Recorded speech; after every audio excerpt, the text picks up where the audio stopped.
Hello dear students, स्वागत है एक बार फिर से आपके मैथ्स के इस कंप्लीट फुल कोर्स में। तो आज की इस वीडियोज़ में हम बात करने वाले हैं अपने स्ट्रेट लाइन के लेक्चर नंबर 2 के बारे में। इससे पहले स्ट्रेट लाइन पे हमने एक लेक्चर्स आपको प्रोवाइड करवा दिया है। बिल्कुल कंप्लीट फुल कोर्स को यहाँ पे बताया जाएगा और सारे वीडियोज़ के जितने भी PDF होंगे वो आपको टेलीग्राम चैनल पर मिल जाएंगे। लिंक डिस्क्रिप्शन बॉक्स में टेलीग्राम चैनल का दे दिया गया है, ठीक है। तो आइए बढ़ते हैं इस वीडियोज़ की ओर। इससे पहले जो हमारा एक वीडियोज़ था स्ट्रेट लाइन का, उसमें हमने क्या किया था, आपको स्लोप के बारे में बताया था, ठीक है। तो इस वीडियोज़ में हम आगे की ओर जो पॉइंट हमारे हैं उसके बारे में बताएंगे और बिल्कुल सटीक पॉइंट बताया जाएगा और वही सब पॉइंट बताया जाएगा जिनसे आपके एग्जामिनेशन में क्वेश्चंस बनते हैं, ठीक है। तो स्टार्ट करते हैं अपने इस वीडियोस को। और सबसे पहला चैप्टर जो आपका 2D का कोऑर्डिनेट ज्योमेट्री जो होता है, उसका बेसिक जो होता है, जिसमें हम पॉइंट के बारे में डिस्कस करते हैं, उसको हमने लगभग 4-5 लेक्चर में कवर कर दिया है। ये भी स्ट्रेट लाइन के लेक्चर आपको 4-5 लेक्चर लगेगा और ये स्ट्रेट लाइन खत्म होगा, फिर हम नेक्स्ट चैप्टर सर्किल की ओर बढ़ेंगे। ये वीडियोस आपके air force, navy, NDA, coast guard सभी स्टूडेंट के लिए इंपॉर्टेंट होगा।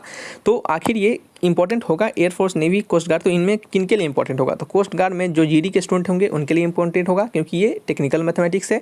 एनडीए के लिए बेहद ही इंपॉर्टेंट है। नेवी में जो SSR होंगे उनके लिए इंपॉर्टेंट होगा और एयरफोर्स में जो आपके टेक्निकल होंगे, जिसे कि हम एक्स ग्रुप के नाम से जानते हैं, ठीक है, उनके लिए क्या होगा, ये आपका इंपॉर्टेंट होगा, ठीक है, एक्स ग्रुप के लिए, ठीक है। तो नेक्स्ट की ओर बढ़ते हैं, अपने नेक्स्ट लेक्चर्स की ओर इसमें बढ़ते हैं। यहाँ पे ये जो आपको पहले से लिख दिया गया है, ये चूँकि ये रीज़न यह था कि इस वीडियोस को हमने एक बार पहले भी शूट किया था, लेकिन कुछ ऐसा गड़बड़ी के कारण क्या हुआ था, उसमें आवाज़ ही नहीं आ पाया था। इस कारण से क्या हुआ था, इसको हमें हटाना पड़ा। लेकिन हम इसको नहीं इरेज किए, क्योंकि हम सोचे कि अगले जो वीडियोज़ इसको फिर से दोबारा शूट करेंगे तो उसमें इन सभी को सीधे आपको बताते हुए चले जाएंगे, ताकि समय भी हमारा बच जाएगा, ठीक है।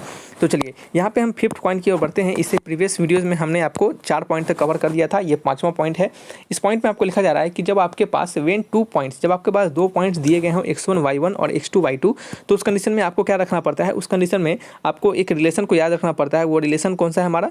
तो वो जो रिलेशन है वो हमारा क्या है, y minus y1 upon y2 minus y1 equal to x minus x1 upon x2 minus x1, ठीक है। हालांकि आप इस रिलेशन को रटने की जरूरत है नहीं, आपको यह याद करने की जरूरत नहीं है, बिल्कुल नहीं है।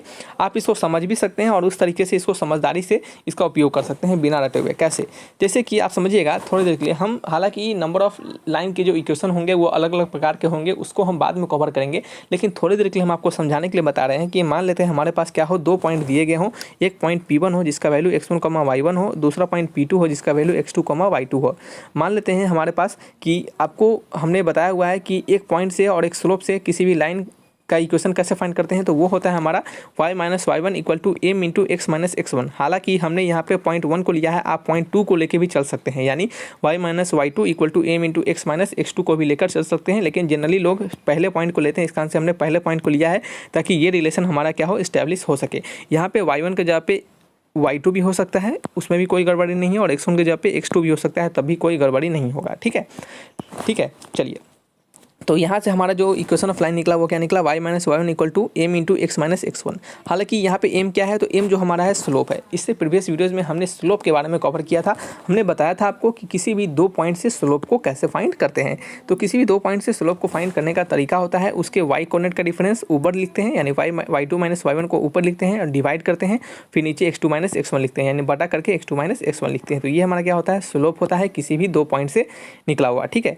तो इस स्लोप का क्या करेंगे, यहाँ पे उपयोग करेंगे, और इतना करने के बाद हम क्या करेंगे, ये जो y2 माइनस y1 है इसको क्या करेंगे, हम इधर क्रॉस मल्टीप्लाई कर देंगे, ठीक है। तो नेक्स्ट पेज में करते हैं। तो हमने क्या किया, y minus y1 upon y2 minus y1 equal to x minus x1 upon x2 minus x1, और यही रिलेशन क्या है हमारा आया हुआ है, यही रिलेशन क्या है हमारा आया हुआ है, देख सकते हैं आप यहाँ पे। तो सेम टू सेम हमने यहाँ पे आपको ला दिया। तो इस तरीके से आप क्या रख सकते हैं, इसको याद रख सकते हैं। PDF के लिए परेशान नहीं होना है, PDF आपको टेलीग्राम चैनल पे मिल जाएंगे, लिंक डिस्क्रिप्शन बॉक्स में दे दिए गए हैं। नेक्स्ट की ओर बढ़ते हैं। नेक्स्ट हमारा क्या है, पॉइंट नंबर 6 है। पॉइंट नंबर 6 में आपसे कहा जा रहा है कि इक्वेशन ऑफ लाइन बताइए। क्या करना है आपको, इक्वेशन ऑफ लाइन बताना है, जो कि क्या कर रहा है, making intercept A and B on the x axis and y axis. एक ऐसा लाइन है जो कि क्या कर रहा है, x एक्सिस पर और y एक्सिस पर A और B का इंटरसेप्ट काट रहा है। तो इस इक्वेशन, उस लाइन का इक्वेशन क्या होगा, ठीक है। तो इंटरसेप्ट काटने का मतलब क्या होता है कि जैसे कि ये लाइन ए बी है हमारा, वो क्या कर रहा है, एक्स एक्सिस पर क्या कर रहा है, एक्स एक्सिस पर ए दूरी पे कट कर रहा है, ठीक है, और वाई एक्सिस पे क्या कर रहा है, बी दूरी पे कट कर रहा है। तो यही जो ए और बी का दूरी होता है ना, वाई एक्सिस पर एक्स एक्सिस पे, उसी को क्या कर सकते हैं, इंटरसेप्ट करते हैं। यदि एक्स पे काट रहा है तो एक्स इंटरसेप्ट हो गया, और वाई पे काट रहा है तो वाई इंटरसेप्ट हो गया। तो उस कंडीशन में जो हमारा कह सकते हैं कि इक्वेशन ऑफ लाइन होता है, वो क्या होता है आपका, x upon a plus y upon b equal to 1 होता है। तो ये आपको क्या रखना है, याद रखना है, ठीक है। नेक्स्ट हम बढ़ते हैं अपने नेक्स्ट हमारा नॉर्मल फॉर्म ऑफ इक्वेशन के बारे में। नॉर्मल फॉर्म ऑफ इक्वेशन को समझने से पहले इस सब स्टेटमेंट को पढ़ते हैं और देन फिर आगे की ओर प्रोसीड करेंगे। Normal form equation of line such that the length of the perpendicular from the origin on it is P and the angle which this perpendicular makes with x axis is alpha, ठीक है। तो कहा जा रहा है कि normal form of equation निकालने के लिए आप समझिएगा कि हमारे पास क्या होगा, एक ओरिजिन से उस लाइन पर, जैसे इस ए बी एक लाइन होगा और ये क्या होगा, एक्स एक्सिस होगा और वाई एक्सिस होगा, ठीक है। तो इस ए बी लाइन पर हमारा क्या होगा, ओरिजिन से, यानी ये ओरिजिन है, इस ओरिजिन से क्या होगा, परपेंडिकुलर डिस्टेंस जाएगा, ठीक है। और उस परपेंडिकुलर डिस्टेंस का वैल्यू क्या होगा, आपका पी होगा। और परपेंडिकुलर डिस्टेंस का वैल्यू क्या होगा, पी होगा। और साथ ही साथ यह भी कहा जा रहा है कि जो परपेंडिकुलर डिस्टेंस होगा वो एक्स एक्सिस से क्या कर रहा है, अल्फा डिग्री का एंगल बनाएगा, ठीक है। क्या हो रहा है, एक्स एक्सिस से देख सकते हैं, ये जो परपेंडिकुलर है ये एक्स एक्सिस से अल्फा डिग्री का एंगल बना रहा है, ठीक है। चलिए, ठीक है। तो ये जो एंगल हमारा वो एक्स एक्सिस से जो एंगल बना रहा होगा, सॉरी, इस परपेंडिकुलर जो है हमारा वो एक्स एक्सिस से जो एंगल बना रहा होगा वो क्या होगा, आपका अल्फा होगा, ठीक है। इतना दिया गया हुआ है। तो हम इस इक्वेशन ऑफ जो लाइन होगा, इस इक्वेशन ऑफ लाइन जो होगा नॉर्मल फॉर्म में, उसको हम कैसे लिखेंगे, तो उसको हम लिखते हैं x cos alpha plus y sine alpha equal to p. क्या लिखते हैं, x cos alpha plus y sine alpha equal to हम उसको पी लिखते हैं, ठीक है, समझ गए। अब चलिए इसको हम आगे की ओर बढ़ते हैं। यहाँ पे बढ़ने से पहले आपको बताना चाहते हैं कि हम इसको, इस इक्वेशन को कैसे डिराइव करेंगे, इस लाइन के इक्वेशन को हम कैसे फाइंड करेंगे। तो समझिएगा यहाँ पे कि जैसे कि हम मानते हैं कि ये जो पॉइंट है हमारा वो एन पॉइंट है और ये पॉइंट हमारा जो नीचे आएगा यहाँ पे, इस पॉइंट को हम एम मानते हैं और यहाँ पॉइंट हमारा ओ है, ओरिजिन, ठीक है। इस पॉइंट का कोऑर्डिनेट हम एक्स कॉमा वाई मानते हैं, ठीक है। तो इसको हमने क्या किया, एक्स कॉमा वाई मान लिया, ठीक है। तो यहाँ पे जो एम एन हो गया, ये जो हमारा एम एन है, इस एम एन का वैल्यू कैसे फाइंड करेंगे, तो इस एम एन का वैल्यू हम फाइंड कर सकते हैं क्या, इस एम एन का वैल्यू अगर पूछे तो किसके बराबर होगा, तो ये हमारा वाई एक्सिस के बराबर होगा, ठीक है। यानी इस पॉइंट के वाई कोऑर्डिनेट के बराबर होगा, जो कि हमने यहाँ पे लिखा है। और ये वाई का वैल्यू पी साइन अल्फा कैसे होगा, तो हम यहाँ पे क्या करेंगे, ओ एम और एन में क्या करेंगे, हम साइन अल्फा लगाएंगे। तो हमारा क्या हो जाएगा वैल्यू, वो हो जाएगा आपका, ये वाई है और ये क्या हमारा एक्स है, तो क्या हो जाएगा आपका वाई अपॉन पी, क्या हो जाएगा y upon p, perpendicular upon hypotenuse, क्या होगा, परपेंडिकुलर अपॉन हाइपोटेनस, ठीक है। तो वाई अपॉन पी हो जाएगा, तो वाई का वैल्यू क्या हो गया, पी साइन अल्फा, क्या हो गया, पी साइन अल्फा, ठीक है। तो यहाँ पे हमने लिखा पी साइन अल्फा। उसी प्रकार से आप क्या कीजिए, यहाँ पे ओ एम का वैल्यू निकालिए। ओ एम क्या है हमारा, ओ एम क्या है हमारा, ओ एम है यह वाला, ठीक है, ये वाला छोटा सा। तो इस ओ एम का वैल्यू कैसे निकालेंगे, तो कॉस अल्फा लगा के निकालेंगे। तो वहाँ से हमारा क्या हो जाएगा, पी इंटू कॉस अल्फा। तो एक्स कॉमा वाई का वैल्यू क्या हो गया हमारा, एक्स कॉमा वाई का कोऑर्डिनेट हो गया हमारा P cos alpha comma P sine alpha, ठीक है। चलिए, हमने इतना काम कर लिया। अब हमारे पास यदि स्लोप पता चल जाए तो हम क्या कर सकते हैं, एक पॉइंट और एक स्लोप से क्या कर सकते हैं, हम अपने equation of line A B को फाइंड कर सकते हैं, ठीक है। तो चलिए इसका, इस ए बी लाइन का स्लोप पता करते हैं, ठीक है। तो इस ए बी लाइन का स्लोप कैसे पता करेंगे, तो देखिएगा, यदि परपेंडिकुलर जा रहा है तो ये यहाँ पे 90 डिग्री बनाएगा और यहाँ पे अल्फा बनाएगा, ठीक है। तो ये 90 है और ये अल्फा है, तो ये कितना हो जाएगा बताइए। तो इसको हम कैसे बना सकते हैं, तो देखिएगा, यदि हमारा, समझिएगा, जैसे कि हमारा ये 90 है और ये क्या आपका अल्फा है, तो इसको मान लेते हैं थोड़ी देर के लिए फाई और इसको मान लेते हैं थोड़ी देर के लिए थीटा। तो फाई का वैल्यू क्या निकलेगा, तो फाई का वैल्यू निकलेगा 180 डिग्री में से यदि हम क्या करें, माइनस कर दे 90 प्लस अल्फा को, तो हमारा फाई का वैल्यू निकल जाएगा, जो कि क्या होगा आपका 90 डिग्री माइनस अल्फा। इसी तरह अगर हम थीटा का वैल्यू निकालें तो वो क्या होगा आपका, थीटा का वैल्यू निकालने से क्या कर सकते हैं हम, 180 में से फाई को घटाएंगे। तो 180 डिग्री में से क्या करेंगे, फाई को घटाएंगे, तो वो कितना निकल जाएगा बताइए।